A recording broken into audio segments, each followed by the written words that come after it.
Bueno, hoy voy a hablar un poquito más corto yo, creo, porque es un tema que está un poquito enganchado con lo de árboles de la semana pasada. Hoy lo que vamos a ver, las características por las cuales elegimos los arbustos, que son una parte muy importante de cualquier proyecto.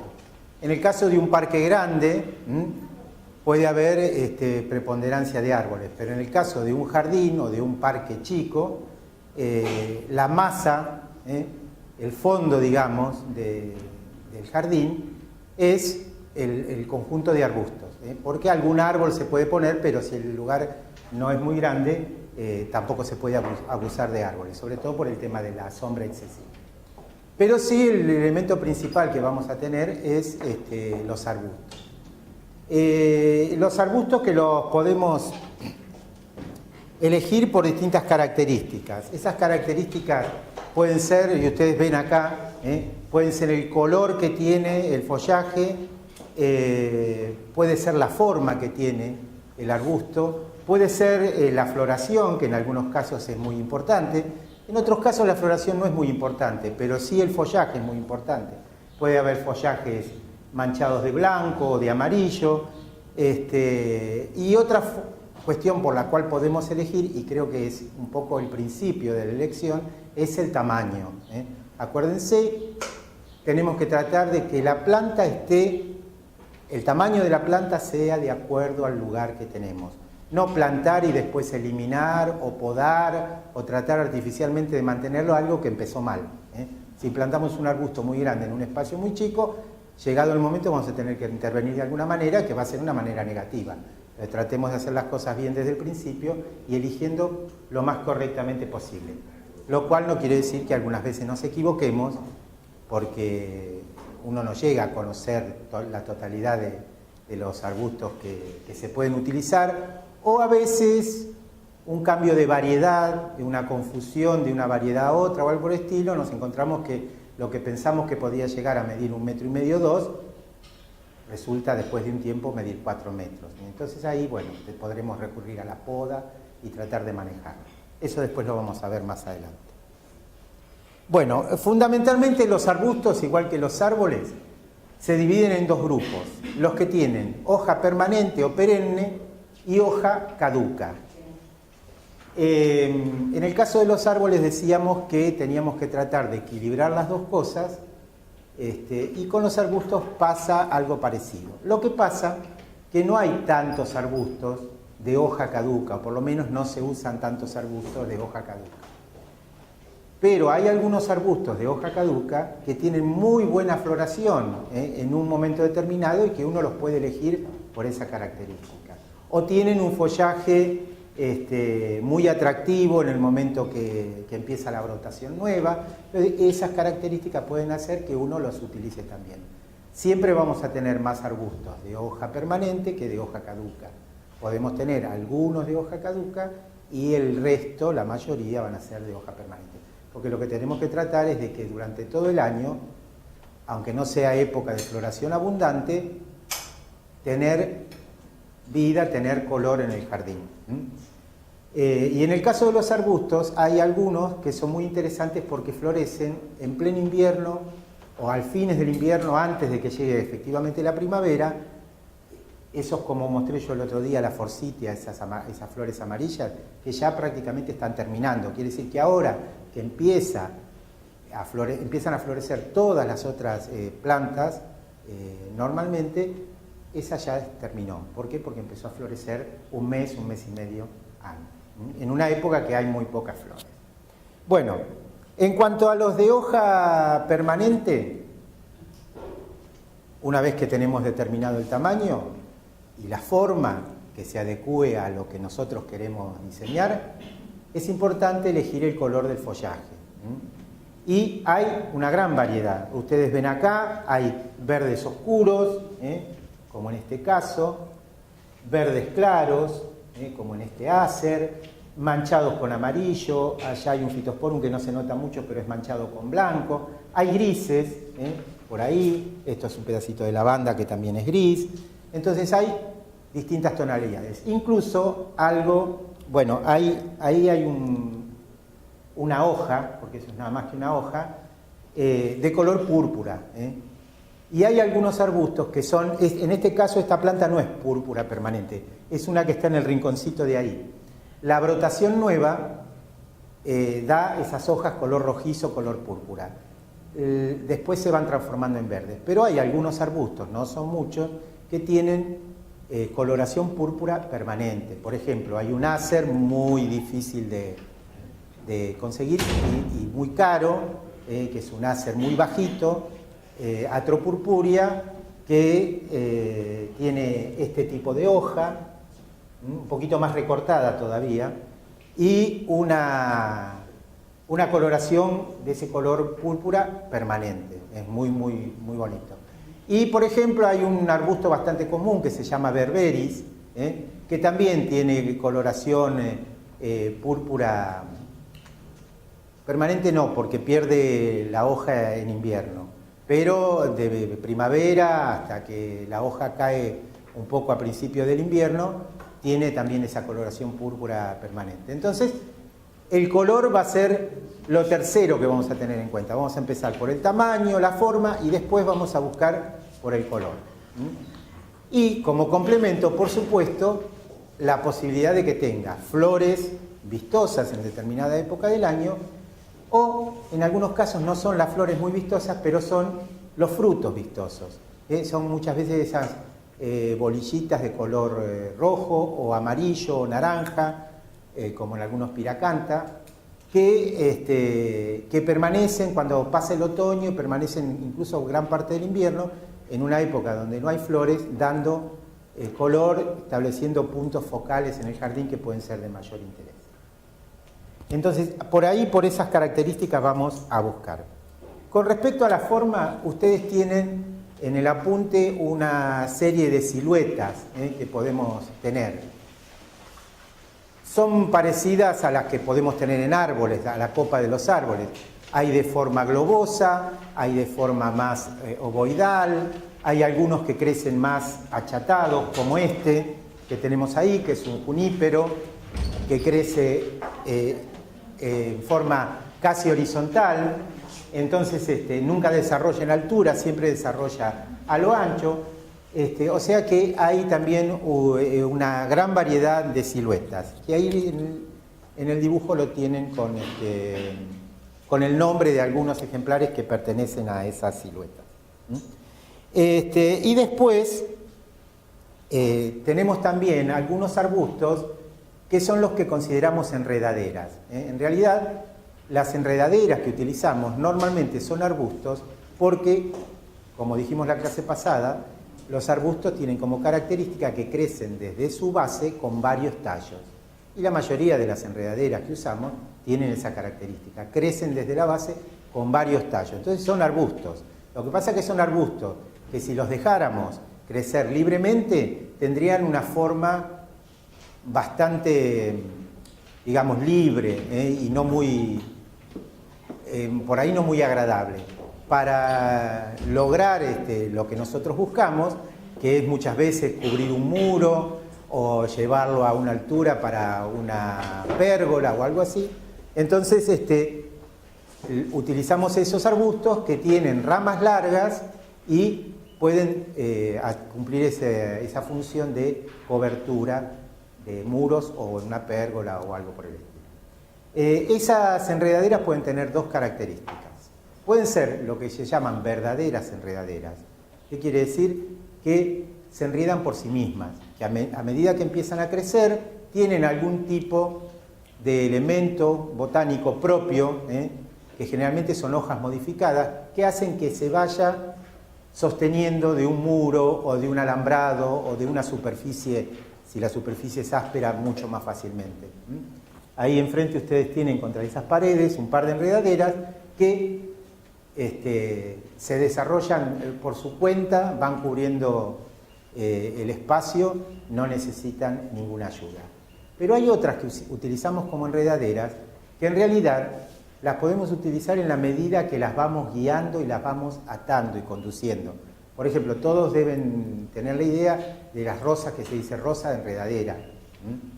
Bueno, en realidad las rosas no tienen ningún elemento que lo fijen a una pared, a una columna, si uno quiere llevarlas cubriendo una columna. Todo el tiempo hay que atarlas y hay que mantener una cierta vigilancia sobre eso para que permanezcan. Cuando los tallos, porque la planta ya tiene varios años, se hacen gruesos, se hacen bastante leñosos, entonces en muchos casos la parte basal de la planta, ya por el propio sostén que significa el tallo, no hace falta volver a atarlo. Pero siempre los brotes nuevos, una rosa de enredadera que en esta época esté brotando, todo el crecimiento nuevo va generalmente para cualquier lado, o sea, generalmente va para donde hay más luz, más sol. Entonces uno tiene que... Y algunos jazmines también, algunos se prenden por sí solos, pero otros no. Entonces las enredaderas, que tienen mucha utilidad, son también botánicamente arbustos, aunque con un tipo de crecimiento distinto. Y una silueta determinada, tendrían una silueta determinada si las dejáramos crecer libremente. Por ejemplo, esto se usa como enredadera, es lo que se llama jazmín amarillo, muy rústico acá en la zona, con una ventaja que florece, ya está terminando prácticamente la floración, florece a fines de julio, agosto, o sea, en época que no hay flores. Y hace falta conducirlo, porque no tiene ningún sistema para prenderse por sí solo. Si uno lo deja crecer libremente en un lugar espacioso, lo que toma es una forma globosa, es como que las ramas salen así y se extienden. Y lo que hace también, que puede ser una ventaja o una desventaja, que donde estas ramas tocan tierra, del tallo salen raíces y empieza a prenderse y formando nuevas plantas. Quiere decir que si uno lo dejara durante mucho tiempo crecer libremente, se transforma en una gran masa de esto. ¿Por qué? Porque va enraizando a medida que va tocando el suelo. Pero tiene un crecimiento que no va en altura, sino que se extiende más vale hacia lo ancho. Normalmente lo que usamos como enredadera siempre los vamos conduciendo, los vamos llevando sobre un muro o sobre una columna, cubriendo una pérgola. Entonces la forma se la estamos dando generalmente nosotros, no es la forma natural que tiene. Con respecto al tamaño, igual que en los árboles, están divididos en 3 magnitudes. Lo que cambia lógicamente es la altura de cada una de esas magnitudes. Normalmente se considera de primera magnitud, siempre los más altos, que están por arriba de los 2 metros, 2 metros y medio, y ahí para arriba se consideran de primera magnitud. Por supuesto no son para un jardín chico, a menos que después empecemos a podar con frecuencia. Son para un parque, son para un jardín grande, un espacio suficiente. Bueno, en ese caso estamos por arriba de los 2 metros, 2 metros y medio, un poco más precisos. En el medio están los de segunda magnitud, que están entre 1 metro y los 2 metros, 2 metros y medio. Que ahí es donde tenemos mucha cantidad de arbustos que se mantienen más o menos en esas dimensiones. Y después tenemos la tercera magnitud, que son los más bajos, que son los que llegan aproximadamente a 1 metro de altura. Difícilmente pueden superarlo, en algún caso un crecimiento un poco excepcional, pero normalmente no pasan. Por ejemplo, si ustedes tienen un boj, un buxus, que se usa mucho en los jardines tradicionales, como formando un cerquito, un borde, bueno, tiene un crecimiento muy lento. Yo en la escuela hay una planta que está en el 1,50 m aproximadamente, pero debe tener 40 años y nunca se podó. Pero normalmente se considera que es un arbusto bajo, y es uno de esos arbustos que se puede especialmente usar para un cerco divisorio o algo que requiera poda. Después lo voy a mencionar al final, que voy a hablar un poquito de qué es arte topiario. Entonces, primera magnitud los más altos, segunda magnitud los medianos y tercera magnitud los más bajitos. Cuando elegimos por el uso que queremos para los arbustos, pueden ser varios, algunos ya los mencioné. Podemos querer arbustos para que crezcan en forma aislada, o sea, para que crezcan con espacio suficiente para que puedan desarrollar todo su potencial. Hay otros arbustos que los usamos específicamente para hacer cercos. Entonces, esos que usamos para hacer cercos, que los vamos a plantar muy cerca unos de otros para lograr una uniformidad, generalmente los sometemos a poda, porque el cerco regulamos nosotros la altura que queremos de acuerdo a la necesidad. La necesidad puede ser dividir dos espacios de un jardín, tapar algo que no nos interesa que se vea. En cualquier jardín tenemos normalmente un sector donde, por ejemplo, se cuelga la ropa. O hay un galponcito donde se guardan las herramientas que no es todo lo lindo que nos gustaría que fuera. Entonces, por ejemplo, esos elementos que no son muy vistosos y los queremos tapar, bueno, los arbustos nos sirven para eso, formando un cerco, que puede ser divisorio, que puede ser también para ocultar algo. En el caso de las enredaderas lo que queremos es cubrir muros, o darle sombra a una pérgola. Entonces también tiene otro tipo de uso distinto.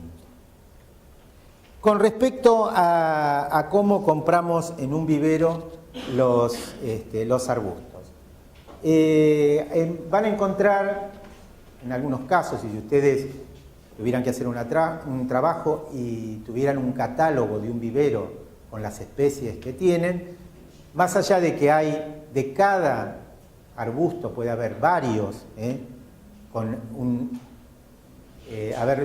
creo que esto no lo expliqué. Por ejemplo, la glicina, en Sí. esta categoría, ¿en cuál entraría?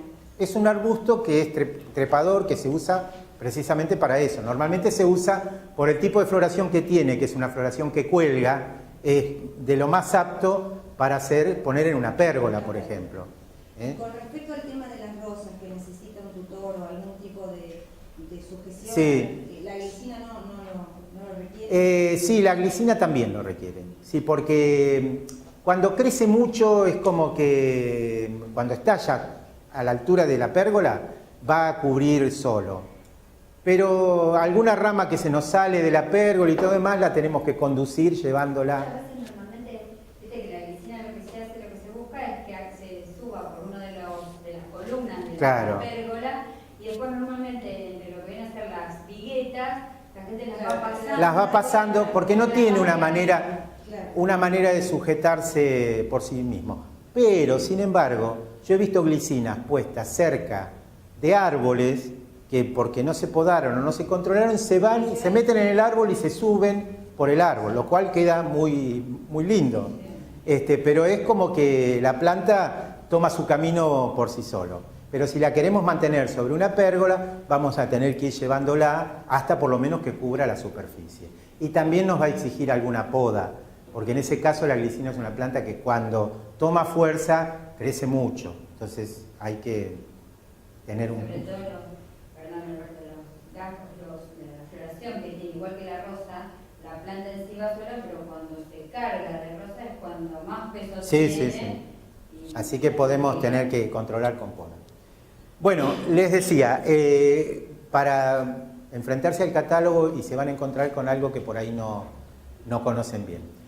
Todas las plantas, como los animales, están clasificados con un género, la forma más sencilla, género y especie. Que vendría a ser, como nosotros, el nombre y el apellido. Nada más que en el caso de las plantas, el apellido, o sea, el nombre de familia, de género, está adelante. Y el de atrás es el nombre particular, que tiene cada uno de los integrantes de la familia. Entonces, cuando ustedes ven una lista, van a encontrar que de un mismo género hay varios. ¿Por qué? Porque tienen distinta flor, porque tienen la hoja distinta, porque tienen un hábito de crecimiento distinto. Entonces, siempre género y especie. Pero, en algunos casos, en un catálogo van a encontrar también que tiene una palabrita más, que nos está indicando que dentro de una misma especie puede haber alguna característica especial. Por ejemplo, podría decir áurea. Entonces, si dice áurea, quiere decir que esa, particularmente, tiene follaje amarillo o dorado. Si dice alba, quiere decir que tiene manchado, en esta no se ve mucho, alguna hoja aquí atrás, manchado con blanco. Generalmente puede decir variegata y después variegata aurea, quiere decir que tiene mancha de otro color en blanco o en amarillo. Una cosa que es muy frecuente ahora, porque se están produciendo así en los viveros muchas plantas, que diga nana. Nana quiere decir enana. Entonces, por ejemplo, de este Phytosporum, ahora se usa muchísimo una variedad que es nana. ¿Por qué? Porque todo su crecimiento es mucho más chico y esos arbustos de variedad nana se están utilizando mucho porque se hacen jardines en espacios reducidos o se pueden colocar, por ejemplo, en un espacio como ese de un patio.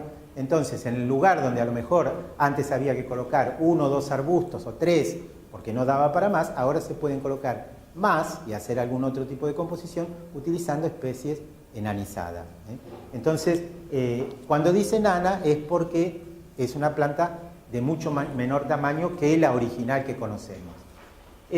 Otra nombrecito que puede venir agregado en alguna, junto con el género especie, puede ser fragans, que se dan cuenta que quiere decir que tiene perfume.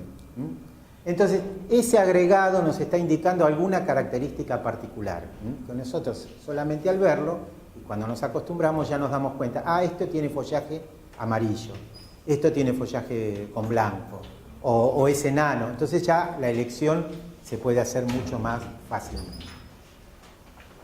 ¿Cómo vienen los arbustos que nosotros vamos a comprar para hacer un trabajo? En forma muy parecida a los árboles, con algunas pequeñas diferencias. Una de las formas es comprar arbustos a raíz desnuda. ¿Qué quiere decir a raíz desnuda? Que no viene con tierra. Pero ese arbusto a raíz desnuda tiene que ser de una planta de hoja caduca, o sea, que no tiene desarrollo vegetativo en invierno, que no tiene hojas en invierno, o en otoño e invierno.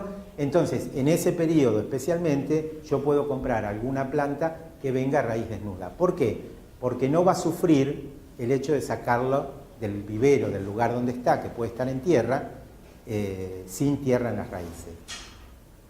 Me veo obligado a plantarlo muy rápido. Yo lo recibo y en pocos días lo tengo que plantar. Lo puedo mantener unos días, pero conviene cuanto antes plantarlo.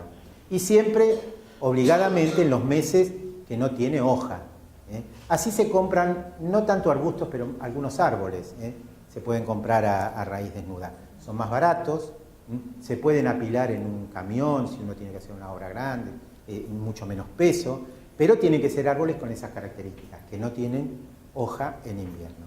En arbustos prácticamente creo que ya no se hace más. Yo no he visto en los viveros que tengan arbustos a raíz desnuda. Por ahí se puede hacer una cosa así de tipo casero, de darle una planta a alguien o que alguien te dé una planta, pero no, normalmente en los viveros no. La otra posibilidad es que vengan envueltos, con un pan de tierra envuelto en tiras de totora, gracias, no me venía, en tiras de totora, o si no envueltos como una especie de bolsa de arpillera, de esa arpillera plástica, que se usa ahora. Bueno, esas son dos posibilidades. Por supuesto viene con un pan de tierra, por lo tanto, ese pan de tierra nos asegura que tenemos un tiempo entre que sale del vivero, que lo preparan de esa manera, y lo recibimos y lo plantamos, tenemos un tiempo prudencial para plantarlo. Siempre tenemos que tratar que el tiempo no sea demasiado, porque si bien tiene un pan de tierra, ese pan de tierra se seca si yo no lo tengo en determinadas condiciones. ¿Qué se puede hacer cuando supongamos que se atrasó algo y tenemos 20 plantas esperando ahí que están envueltas o en arpillera o en totora? Bueno, el recurso es hacer una especie de zanja, asentarlos ahí todos en fila uno al lado del otro, taparlos con un poquito de tierra y mantenerlos húmedos. Entonces de esa manera los vamos a mantener 15 días, 20 días, una cosa así, no meses, porque la planta no está enraizada bien, entonces está sufriendo. Recuerden siempre que la mejor época de plantación de cualquier tipo de árbol o arbusto, cualquier planta que nosotros querramos trasplantar, la mejor época siempre son los meses de reposo, que son los meses de fines de otoño, invierno. Acá nos podemos extender en el mes de septiembre, porque el mes de septiembre, como ustedes se han dado cuenta, sigue siendo invierno. Recién ahora en octubre está levantando un poquito. Entonces, esos son los mejores meses. Fuera de esos meses, lo recomendable siempre, y que se puede hacer en cualquier momento del año, es plantar cuando viene en los envases tipo maceta de polietileno. De polietileno negro, porque de esa manera la planta puede estar mucho tiempo. Yo digo que se puede plantar en cualquier época del año. Sí, se puede plantar hipotéticamente en cualquier época del año, pero no esperen a plantar el mes de enero, salvo que sea una emergencia así, que es una obra que se terminó de hacer la parte edilicia el 30 de diciembre y hay que inaugurarla el 15 de enero, y bueno, vamos a poner algo verde. Pero no es la época lógica de plantación. Esa planta vamos a tener que tener mucho cuidado con el riego. Si está en un lugar muy soleado, le va a costar arrancar porque no es la época más favorable. Y dentro de todo nosotros estamos en un lugar donde las temperaturas tampoco no son tan altas. Pero siempre la mejor época es los meses donde las plantas tienen menos capacidad de generación de hojas, menos movimiento de savia en su interior, entonces es lo más favorable. Con una diferencia, o con una salvedad. Si ustedes van a plantar una planta que es de un clima más tropical, más cálido que el nuestro, vamos a poner el ejemplo, van a plantar un cítrico. Si lo plantan en pleno invierno, va a venir, el cítrico puede venir en cualquiera de las dos formas que dije yo, porque vienen muchos de San Pedro y de la zona de San Pedro, como tienen el río cerca, usan mucho envuelto en